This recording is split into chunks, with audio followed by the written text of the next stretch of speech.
that she's never enough, that something's constantly wrong with her smell, with her hair, with her body, with her humanity. They're going to tell you that the clock is ticking, that you're going to spoil like rotten milk. Hello there and welcome to my channel.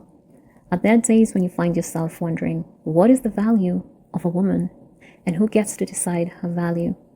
Let's listen to what these amazing women have to say to that. Being a woman is a really violent experience. We are walking secrets. Shh.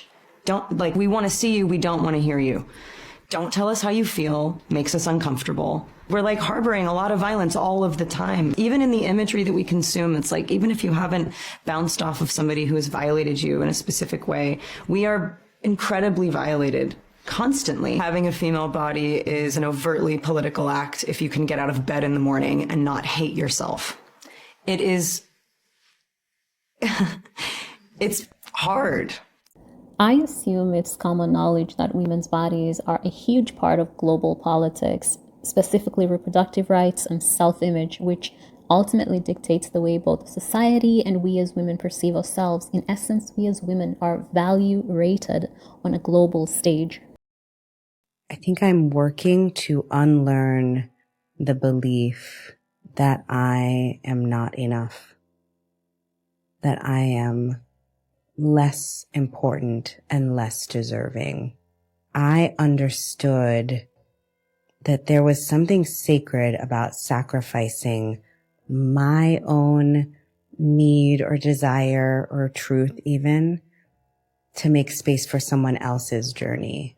I've placed so much value on other people's sense of joy and goodness and safety that I've been willing to sacrifice my own sense of joy and goodness and safety. And I don't regret it. I think it's not wrong to care about how other people feel and want to do what's right for other people. I'm just learning to let myself be one of those people. It's like, I need to be as important as the other people I'm considering, that I deserve that. From a young age, we're programmed to be primary caregivers. Society wants us to be nurturing, empathetic, and self-sacrificing, which in themselves are indeed good qualities, but so are dreams and professional ambitions, interests, basically personal growth that isn't related to motherhood and traditional gender roles. We're talking about living life to the fullest from a place of vibrance and love, the same that we generously give others. Acting like there's anything wrong with you. Live your life like you are the baddest bee on the planet. Live like that. Stop reminding yourself that somebody left you, somebody cheated on you, somebody betrayed you. Because as long as you have that in your consciousness, you will continue to attract that. So live your life like there's not a damn thing wrong with you. If you a size 16, live your life like you a size 10. Look at me. I ain't living my life like I'm 72. Woo! Yes! Okay? Stop picking on yourself, and if you step into that, everything that needs to be cleaned, healed, released, surrendered will come to the surface. If you step into the vision you have of yourself, the things you need to let go of, the things you need to release, surrender, forgive, whatever, they'll come to the surface. When they come to the surface, do the work, let it go, and then go back into your best vision of yourself. We spend too much time focusing on the brokenness, focusing on what's wrong. You got an ex, bless the ex. And if someone shows up that looks like that, sounds like that, smells like that, bless them and go in the other direction. Why do we want women to be insecure?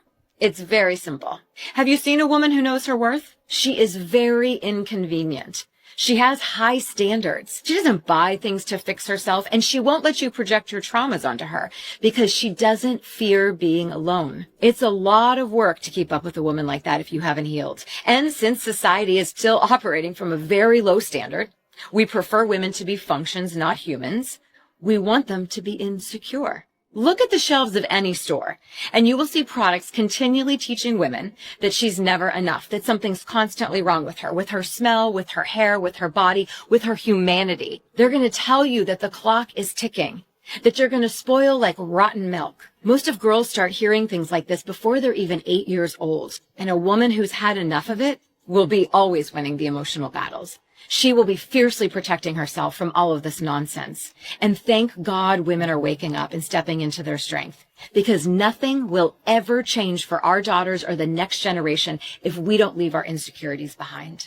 I would just like to say that a woman who loves herself is a danger to society. She's a danger to the patriarchy, to capitalism, to every single system that is put in place to oppress us. If I can validate myself, I don't actually need to buy what you're selling. If I can validate myself, I actually don't have to put up with shit from a mediocre man. If I can validate myself, I'm not going to participate in the industries that are trying to profit off of my insecurities, the industries that are trying to make me insecure. And I just think it's so funny that when a woman speaks from a place of self-worth, self-respect, people love to criticize her. People like to say things like, well, you're just going to end up alone, or you're so selfish, or that is so classless of you to even speak so highly about yourself. Cry me a fucking river. I'm so goddamn over it. We are a danger to society. We really fucking are. We're a danger to a society that treats us like second-class citizens when we actually realize and own our power. Do not let these motherfuckers make you feel like you need them, or you need that thing, or you need that person to feel complete. Because you fucking don't. It's the way y'all are so mad about me saying women don't need Botox in their early 20s. The fuck? No one talked about forehead wrinkles 50 years ago. It's society trying to make us feel bad and insecure to spend more money. According to Forbes, 85% of global economy consumers are, you guessed it, women. An insecure woman is good for capitalism. Female insecurities and a need for external validation is a very lucrative and profitable global multi-billion industry. And as mentioned early in the video, we're talking about baby Botox at 20 because, God forbid, a woman gets wrinkles, and we have dating coaches, creams, and fashion. Basically, any consumer and beauty products or procedures that will fix our imperfections and mold us into desirable and a one-size-fits-all box predetermined by societal standards and capitalism. You got to love yourself more than the need to be loved by other people. Because if you're always concerned about other people loving you more than you actually love yourself, loving yourself doesn't mean you do face masks and bubble baths every day. That's a nice self-care. Loving yourself means, I speak a lot, I talk fast, I'm from New York, I say fuck a lot, but I accept that part of myself, and if you don't like it, that's okay. Find someone else. That's loving myself. 10 ways to love yourself. Number 1, forgive yourself.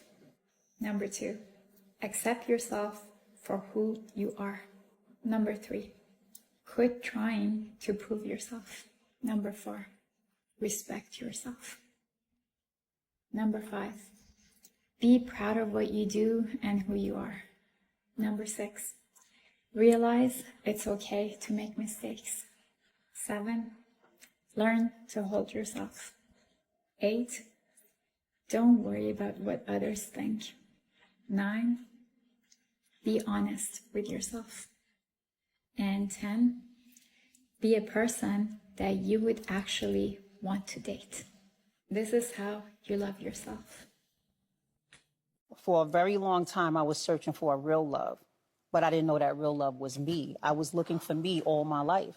I was looking to learn how to love Mary all my life. So, and finding me, it's finding me. I spend time with me. I mean, I like spending time with myself. This is not a game. If you're a Mary J. Blige fan, you know the hell that I've been through, and you know how much I hated myself. But I had this love I have for myself is just, it's the thing that I need in order to be able to love anybody or anything else. It's the only way it works. Because I really like myself. I really like me. I know I have issues. I know my imperfections rear their head often, but they're mine, and they're not dangerous. They are. I know where they're from, and I get to love. Girl, go back to being yourself. The happy you, the pretty you, and the fun you.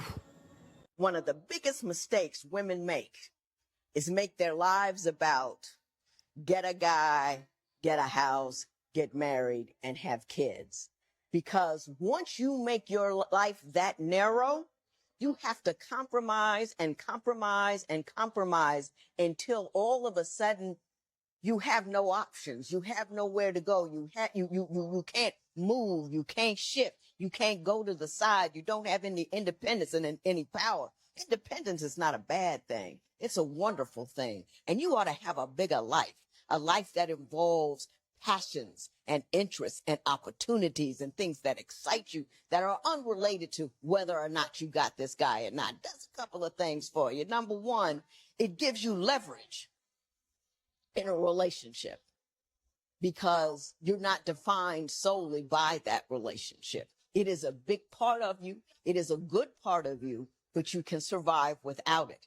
And I think people who believe they're with someone who have no other options end up doing whatever they want to do. And it's not because they're bad people, but that's human nature.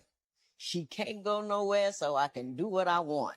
It's not thought logically, but it ends up being that way. He can keep demanding. He can keep demanding. The more you love yourself, the quicker you will cut a motherfucker off like a light switch. Anybody, for that matter, a fake-ass friend, draining-ass relatives, it don't matter. Because when you love yourself, you going to protect your peace. When you love yourself, you only going to deal with people who know how to love you the way that you love yourself. Something that really annoys me is society's obsession with humbling women. Like, the second you dare to like yourself a little bit, it's you're really not all that. Or, wow, you're so self-obsessed. Like, who am I supposed to be obsessed with? You? Is it everyday self-loathing? Like, give it a rest. What did I ever do to you?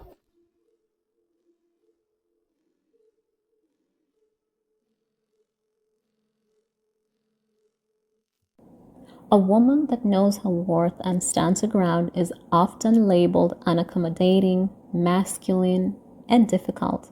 The exact same qualities that men are praised for, which actually stems from traditional gender roles and expectations. Notice how in interviews with a woman in top leadership position, will often get asked questions related to fashion and juggling career with motherhood like it's rocket science, whilst the man will seldom get asked similar questions. What society praising women is often bad for us, but whatever they criticize us for usually protects us. When I was younger, when I used to be a dumbass pygmy, okay, there are men and women telling me I'm a wife material. They would tell me, Jesse, whoever marries you in the future is a lucky dude. And that was the period of time when I had the lowest self-esteem and least confidence and most afraid to set boundaries. Because if you think about it, what the society praising women often requires sacrifice. You are a wife material, ride or die, you're a real one, or you're gonna be a great mother in the future. We have too many good mothers, but not enough happy ones.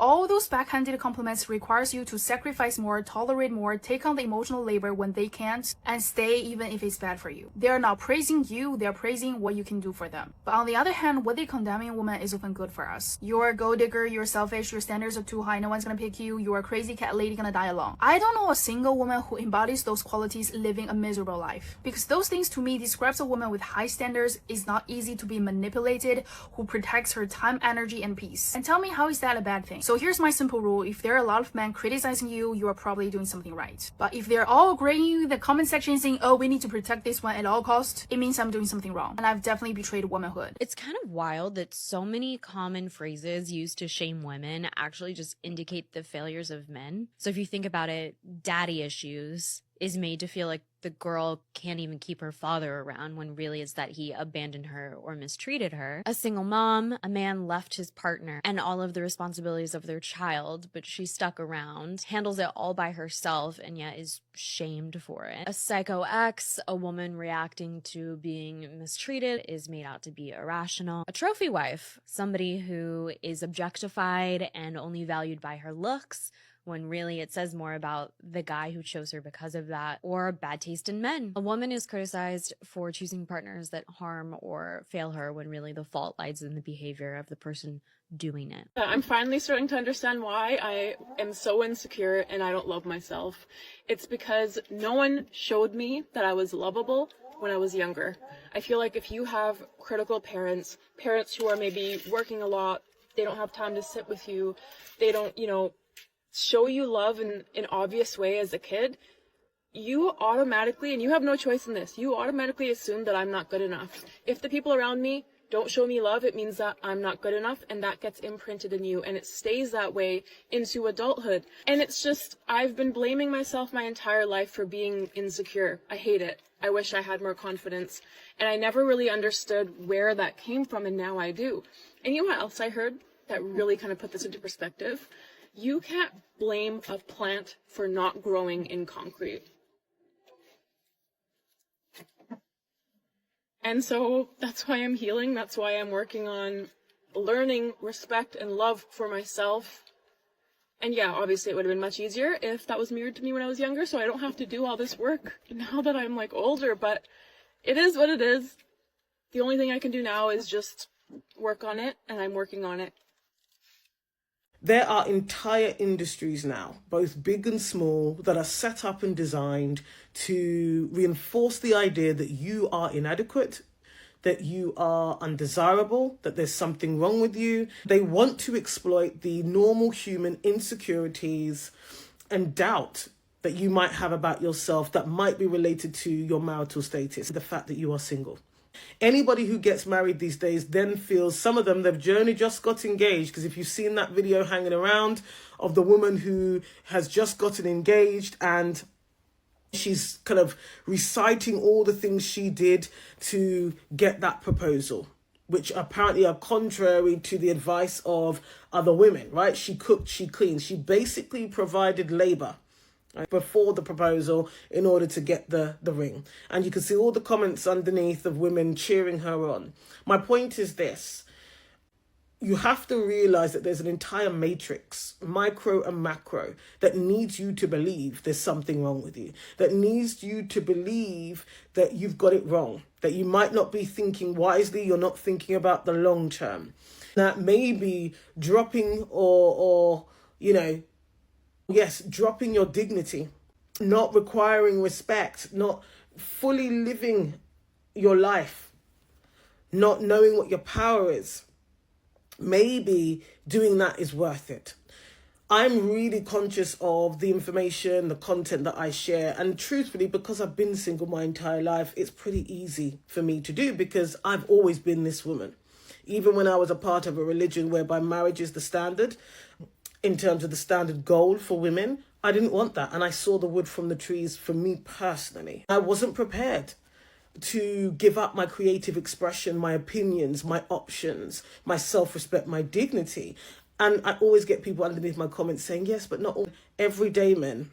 It's not all men, but everyday men, in fact. This is just a standard way that human beings are conditioned around a woman's right to be herself, even in marriage. So I wanted to share this with you because when I talk about being unpunishable, when I talk about invisible contracts, when I talk about making sure you are rooted, regulated and resourced, it's not from a place of deficit.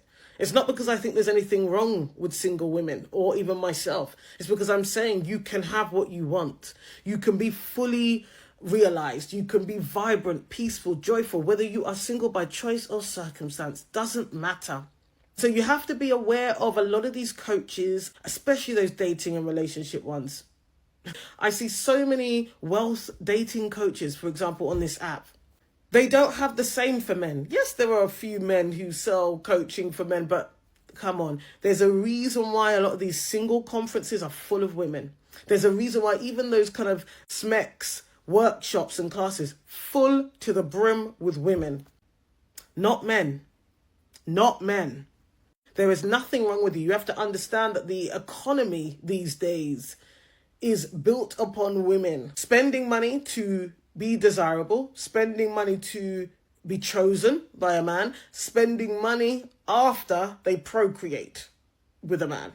There's a whole economy based on this. There is nothing wrong with you.